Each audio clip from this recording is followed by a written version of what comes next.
it's Ashley Bookisham and I'm back with another video. I just wanted to let you know before this video starts, it has been thundering outside.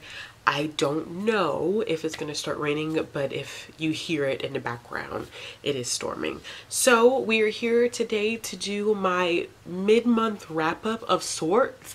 When this goes up, it's going to be going up a little past the mid-month point. As a matter of fact, when this goes up, I believe there's only going to be like a week and some change left of August, but that's okay because I feel like I read so much that I always need to split my wrap-ups up into two parts, because if I don't, then my wrap-ups will just end up being way too long. So this wrap-up is going to cover everything that I have read from the 1st to the 17th of this month. And of course, as you all know, I don't do stats in my mid-month wrap-ups. I usually save those for the end of the month. So if you like the stats, make sure you catch that final wrap-up, which will be going up at the end of the month. So far this month I have read 7 books. We're just going to go ahead and dive in and talk a little bit about each of these books, my thoughts and my ratings. So the first book that I read for the month of August was Home Before Dark by Riley Sager. This book is about a family that moves into this house called Banbury Hall, and this book, which is super fascinating, takes place across 2 separate timelines, and it all is surrounding the fact that when the family moves into this house, they unfortunately immediately moved out because the house was supposedly haunted, but the young daughter does not remember anything. So 25 years later, Maggie, who is the daughter of Ewan and Jess, goes back to the house after her father has passed away to revamp the house and possibly sell it, but then also to kind of do her own investigation of the house because she doesn't really believe that it's haunted. Her father essentially had written this book, and this book was a recall of everything that they experienced in this house, and it really just set up this whole entire theme that the house is haunted. Well, Maggie doesn't believe that the house is haunted at all, so she goes to the house thinking my father is a complete liar, and then all of a sudden all of these paranormal things start happening. So as the reader, you're not sure whether this is supposed to be a thriller or if this is supposed to be a horror. It is a very interesting concept that Riley Sager has come up with, and one of the best things about this book is that it's told in a dual timeline where it's from the father's perspective and it's from Maggie's perspective, and the timelines kind of bleed together in the sense that you can see one scene that Maggie goes into and then it'll bleed into a scene that takes place in the past, and I really like that. It wasn't confusing at all. What I thought was going to happen definitely did not happen, and I was so concerned because I have read the first book in the Crew of Hunter series by Heather Graham, and I was like, oh my goodness, this book is going to be just like the Crew of Hunter series and this is going to be so unoriginal, and I was so wrong. I couldn't have been more wrong. So this book has 2 plot twists, which of course I won't talk about, but Riley Sager seems to have this gift of making you think that you know exactly what's going on up into the very last minute. And even when you get to that last minute, you still don't really realize what has happened until he directly says this is what happened. So I was so shocked that I got hit by one twist and then I got hit by another twist, and it was just a very good finale of a thriller. I wouldn't have seen it coming, especially because this is one of those books, I think Liv from Olivia Reads a Latte said it best in her wrap up, where she says you don't know as a reader whether this is a paranormal book or not. You don't know whether these paranormal things are happening or not. And it's so interesting because you have Maggie going into this house not really believing in the paranormal aspect. She thinks that her father is a pathological liar and he's writing about all these paranormal events, and then Maggie starts experiencing these same events, and it makes you as a reader question, well, is this happening or is this not happening? My only criticism of this book is that the pacing was off for me. I believe that the beginning was super slow and it took me a while to get into it, and it took a while for the paranormal slash thriller aspects of the book to really kick in, and I found myself a little bored towards the beginning. But once those elements did kick in, I did enjoy it, and I ended up giving this one 4 out of 5 stars. The next one that I read was One to Watch by Kate Stayman London, and this is one that everybody seems to love, and Bethany and I, Bethany from Beautifully Bookish Bethany, we both did not like this book. I believe that Bethany gave it 2 stars, and she has a full rant review, which I will link up in the card symbol.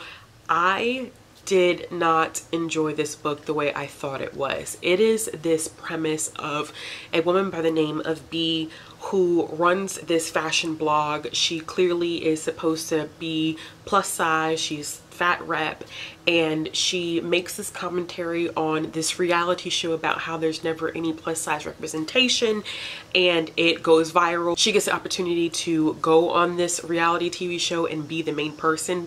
When I say reality TV show, think about like The Bachelor or The Bachelorette. So in that sense, it was very intriguing. It was very interesting, because when you watch shows like that, you really get anxious. You want to know who is going to be chosen, who's going to be the final individual standing. And I think that that aspect of the book I really liked, because it did have me wondering like, okay, what's gonna happen next? What's gonna happen next? But I had so many issues with the plus size representation, and the reason why I had so many issues with the plus size representation is because I think that the author tried to write plus size representation but then wrote B right back into plus size stereotypes. So there's a scene where B really gets upset about something that happens. I won't go into details, and she orders groceries, and the first thing that she has her order is all of these Doritos, all of these frozen meals, basically all these high calorie items, feeding into the stereotype that fat people or plus size individuals, depending upon your preference of word choice, can't eat healthy. And Bethany also found that very, very startling, because it's not true. Then she wrote her into this plus size fat stereotype that fat people, plus size people can't work out or don't work out. And I think that it was so detrimental to her characterization of B. I think that she could have done so much better without putting her into those stereotypes, and instead just wrote her as just the character that she is. But feeding her into those plus size fat stereotypes really negated a lot of the stuff that she was trying to do with her as a character later on in the book, and I really didn't like that. And I'm speaking from a person that is plus size fat, so I really struggled with reading that, because I do eat healthy. I try to eat as healthy as possible, but I also do eat junk food. I don't work out as much as everyone else, but that doesn't mean that I don't work out at all. So it was just very hard to see those aspects of the book and think like, okay, you're trying to create this representation, which she did say in an article in which she was interviewed and asked about her ideas with coming up with this book. And she said that there are a lot of reality TV shows, especially dating ones, that don't have enough representation of plus size people, people of color, LGBTQIA plus people. So I get what she was trying to do, but I don't think she did it very well. And I don't think this came from an Own Voices perspective. And I don't know if she got sensitivity readers, but there were a couple of things about the way that she wrote B that kind of bothered me, because unless, and I don't know this, I'm just going off of pictures that I've seen, I don't believe that Kate is plus size. I don't know if she's ever been plus size and just has lost weight. So that whole gray area of her possibly not writing this from an Own Voices perspective really bothered me. Then the other thing that really bothered me is that there was a black character in the book that seemed to be thrown into the book for the sake of having a black character, and then they were whitewashed. You never knew anything about them in terms of them being black after that statement was made. And it was very awkward, because at that point to me it was like, okay, this could be just any other character. Why just throw the fact into the book that this character is black? If you're not going to work with any type of characterization that we constantly are knowing that this is a black character. The character was just extremely whitewashed to me, and that's coming from me as a black reader, that I felt like he just got lost in the pages of just being another character. And I feel like she does that with a lot of her characters in terms of diversity. To me, it became a checkbox situation where she was looking to checkbox all of these people that she wanted to include because she wanted to prove that dating and reality TV could be diverse, and she wanted a situation where it would be diverse. But in doing that, she created this really detrimental situation where nobody was fully developed. Everybody was flat. There was no dimension to any of the characters that I saw that were supposed to be diverse. So I feel like this is a classic case of what happens when a author attempts to checkbox too much and never fully develops, instead of just sticking with one or two diverse characters, getting sensitivity readers, doing research, and including them in the book in that context. I just don't think it was done very well. And I get the premise, I get where she's coming from, I get where the ideas came from, and I understand what she was attempting to do, but it just wasn't well executed. And I listened to the audio of this, but Bethany also said that this could have gone through another round of copy edit. So apparently there were some grammatical things that were going on with this book as well. And I ended up giving it a 2.5 out of 5 stars. The next book that I read was an arc from Penguin Teen, and it is Beyond the Gender Binary, and this was written by Alok Vad Menon, and this is part of Penguin's new collective pocket books, where they're short little books that touch on different social issues, and this one is specifically about the gender binary. And I was so blown away by everything that was included in this book, especially since it was so short. It did leave me wanting so much more, because I feel like Alok did a wonderful job examining a lot of ways in which we're conditioned to have these gender binary brains. And while I'm very aware of being non-binary or being gender fluid, I did not even realize how gendered my own brain is, even though I try hard with having a little one not to skew my little one into believing that certain things fit into certain categories, or that certain things can't be done because they're supposed to be male or female. And I do a good job of constantly reminding myself and keeping myself in check about that. But there are other things that I do that I did not realize I was operating on a gender binary without even attempting to do so. And it just proved how conditioned I am to function. And it was a section of the book where Alok said, you feel angry and you feel like someone's attacking you a lot of times when you read materials like this, when someone is showing you something about yourself. And that couldn't have been more true about this book, because there was a section that I read and I felt myself not getting angry, but getting kind of like riled up, because I was like, I feel like you're coming from my head. I feel like I'm being personally attacked. And when I kept reading it and really understanding what they were trying to say, I was like, yeah, I do that a lot. And that's a problem. My only criticism of this was, of course, I wish it was longer, because I feel like there was so much more that Alok wanted to say, so much more that they wanted to discuss in terms of their experience and how our world is not safe for individuals that identify as non-binary or gender fluid, and how it's so easy to back up and defend and say that you're an ally to individuals who identify in such a way, but when it comes time to defend them in public, people never do it. And there was one section where Alok was talking about their experience going outside and having on a skirt and makeup, and people just staring and taking pictures, and it is not something that is considered the norm. But there's this whole conversation about normality versus power, and how it's not really that it's not a normality, it's a reflection of what's not in control and what is not in power, and how when we break those molds, those traditions, we are challenging those that are in power, and that's what causes people to be so disturbed.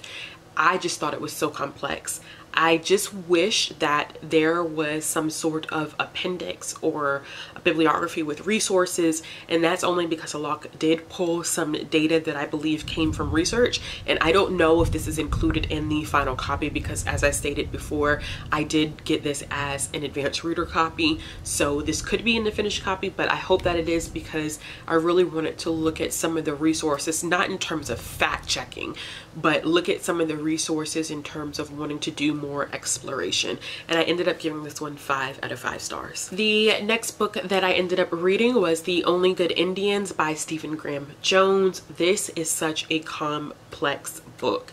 I don't even really technically know where to begin, but it is a horror slash supernatural slash some slasher elements are in there as well. So this is a book essentially about 4 Native men who are going about their lives. They committed an act, and I won't even go into specifics of what that act is.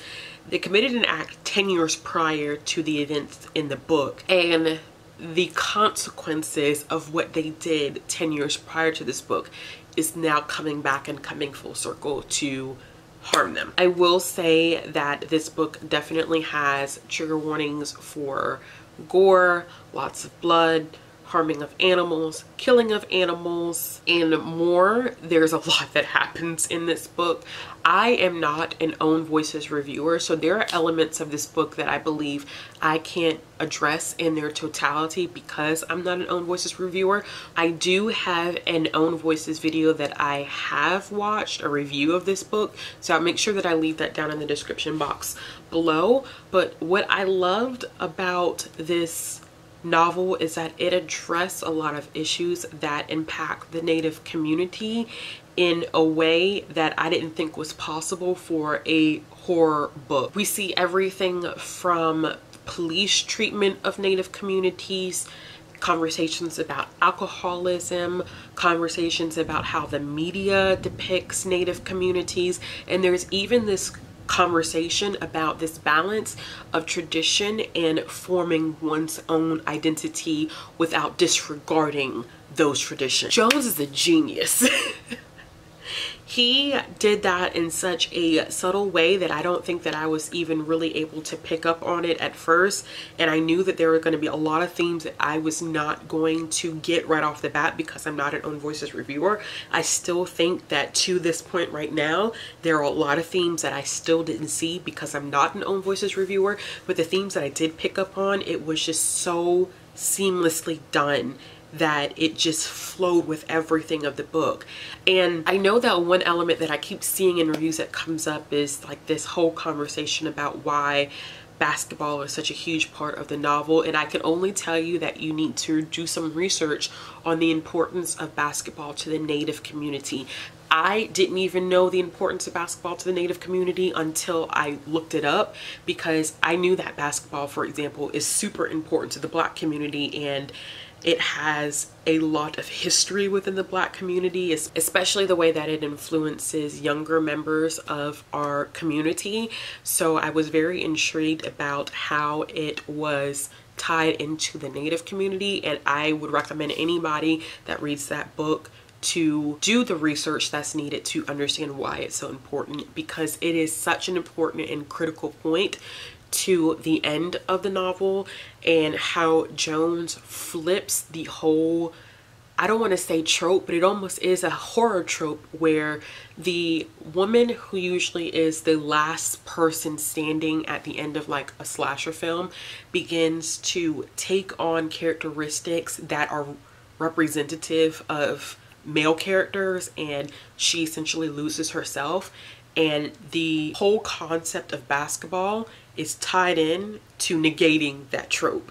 So that's all I'm gonna say because I don't want to spoil it. But I listened to this one on audio, and I listened to it 3 times before I was able to make progress. Not because it was bad, but because I knew that this is one that I had to listen to on 1.0 speed, 1.25 at the max because it was just so important that I got everything that I could get out of it. I did end up giving it 4 stars, and that was for pacing. There were sections of it that were better written in my opinion than others. There were some where it just seemed to drag a little bit, and others where it was just, I mean, the action was coming. I think that some people are going to have a difficult time because this book does change perspectives a lot, meaning that you have some sections that are written in first person, some sections written in second person, and then there are some sections that are written in third person.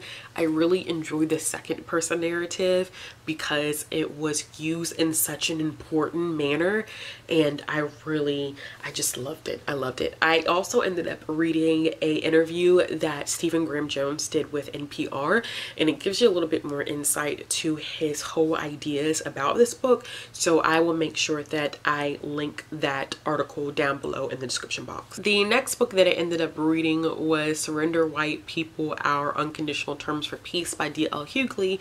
As you all know, earlier this year I read his book How Not to Get Shot and Other Advice from White People, and I saw that this one was coming out and I was like, oh, I gotta find it on audio. I really want to listen to this one, and I did, and it was okay. I don't think I enjoyed it as much as How Not to Get Shot by White People because I think that a lot of the conversations that D.L. Hughley was having in this book are conversations that have been happening over the past couple of months, and it didn't add anything new to the discussion, so it kind of felt a little repetitive. But I think that is solely because too the conversations have been occurring more than they would have been in any other point or time in history because of what has been taking place with the Black Lives Matter movement.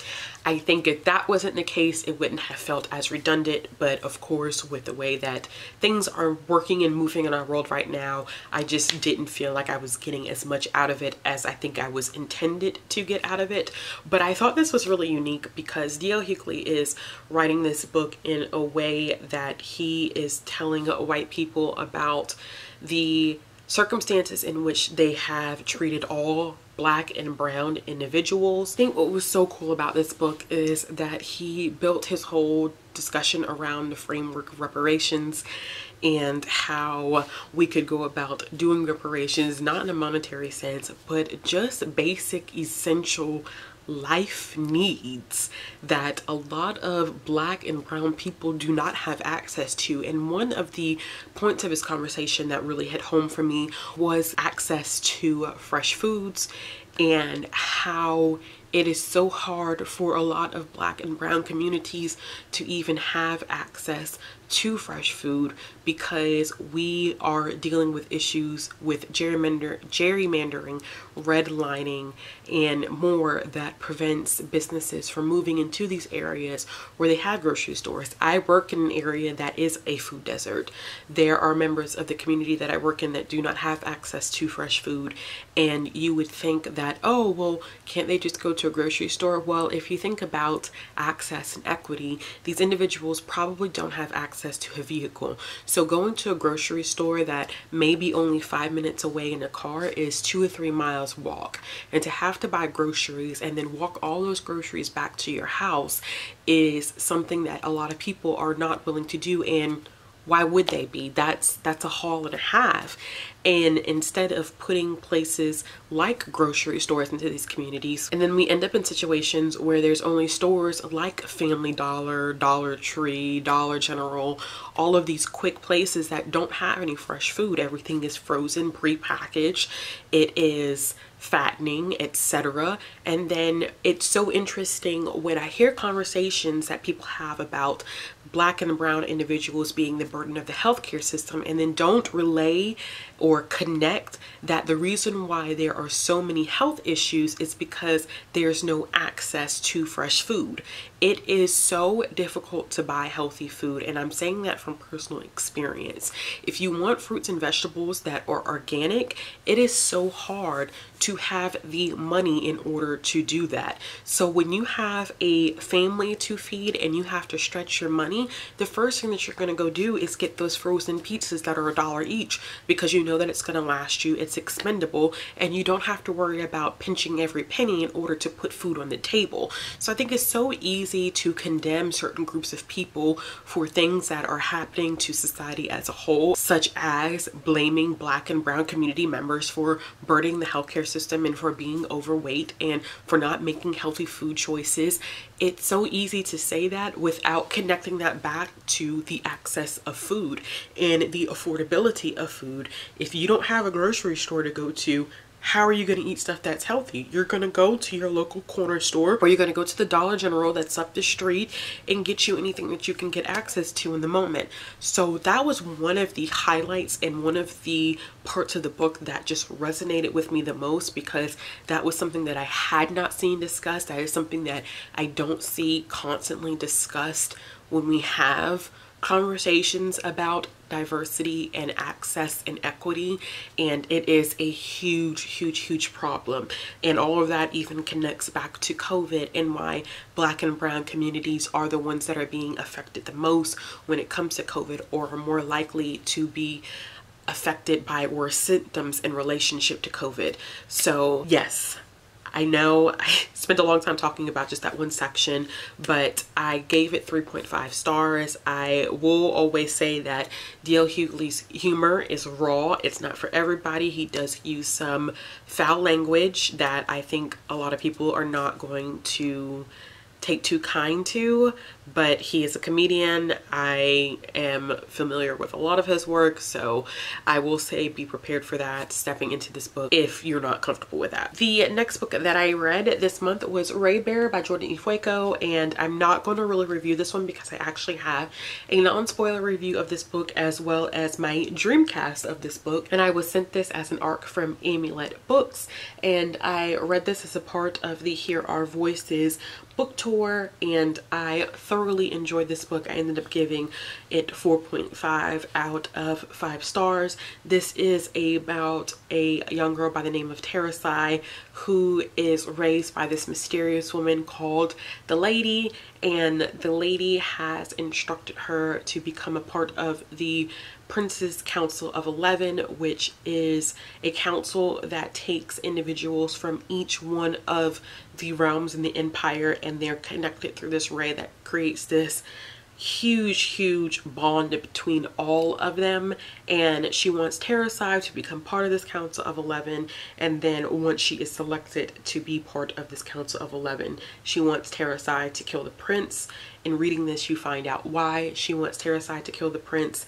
This was written in a way that I had no idea what was going on until it happened, which is what I absolutely loved. It was so fast-paced in the middle to the end. It was slow in the beginning, and it kind of got me like, I don't know if I'm gonna like this, but I was so wrong about that.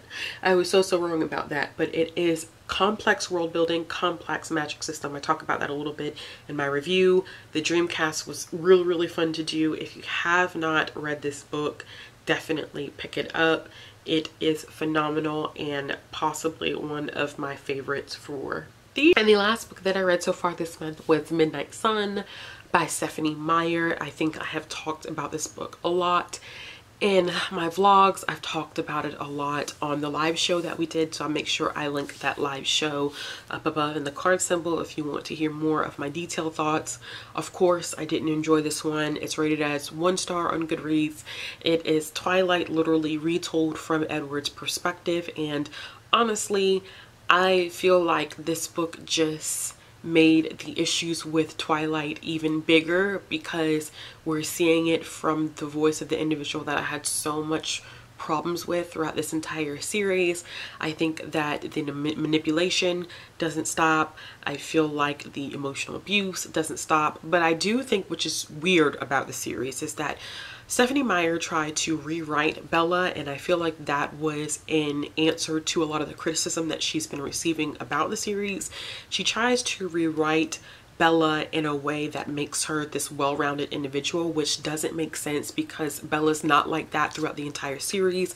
She tries to make her this really sweet person that's kind and caring for everyone, and it's just not true, because it's not her true character, especially when you've built 4 books surrounding this individual. We already know her as a character, so in an attempt to rewrite her, it just didn't feel authentic at all. And she also tried to villainize the other students that are in this book, the other high school students that are in this book, in an attempt to justify why Bella ends up spending so much time with Edward.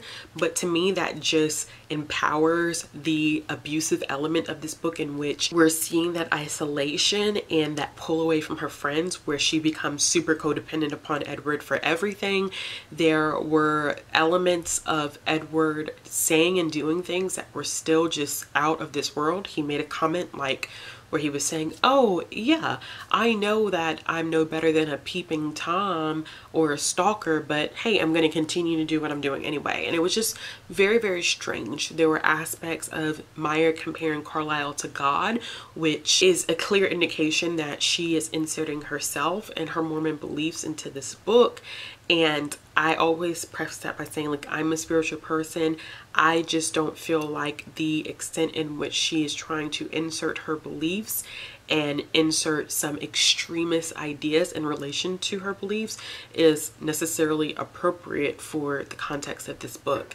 There was also a line that almost made me DNF, but I kept going because of the live show, where Edward says that after Jacob broke the treaty, he felt justified in slaughtering the entire Native community. And I wasn't sure whether I heard that right, so I rewinded 2 or 3 times when I was listening to it on audio, and it bothered me that she allowed that sentence to even make it. It bothered me that editors at the publishing house allowed all of that to happen in that book without anybody thinking, like, maybe even if you didn't mean it in this way, you should probably think that that line is just not appropriate for the context of this book, especially since you've been getting so much backlash about how you've treated the Quileute tribe and how they're not getting any monetary compensation for all the money that you've been making off of them. And no one thought that that line was inappropriate at all, which just bothered me. And that was only like 30% into the book. So I will not be reading anything else by her. So I heard that it's official that she's possibly writing more books, just whether they're from Edward's perspective, whether they're from Renesmee and Jacob's perspective, I don't care. I've given this woman enough clout on my channel. I'm done with her. I'm done with these books. I'm done just in general. They're trash. That's my personal opinion. I will never read them again. I don't want to read anything by her ever again, because I feel like this is one of those points for me, and I'm not saying this for anybody else, but for me, this is one of those instances where I can't separate the art from the artist, because the artist continues to insert themselves so much into their art that they have become one and the same. And I feel like she's just not a person that I would ever want to support, from the way that she's treated the Native community, from the way that she has treated people in terms of like the casting for her TV show. I talked about that in my review of the series before. I just don't care anymore. So I will not be doing a separate review for Midnight Sun. This is as good as it's gonna get. The live show, and then I have a full written review, but I will not be dedicating a separate video for this because, yeah, no. It just ain't it. All right, y'all, so that's it. That is my mid-month wrap up. I hope you all have enjoyed. I have read some more since the books that I have listed here, but of course, like I said before, this is only going to cover the 1st, the 17th. I will cover all the books from the 17th to the 31st in my final August wrap up. As always, if you like this video, give me a thumbs up. If you want to see more content from me, click the subscribe button. In the comments below, let me know what has been your favorite book so far in the month of August. If you're looking for ways to support my channel, they'll be down in the links below, as well as ways to follow me on social media, and I'll be back with another video soon.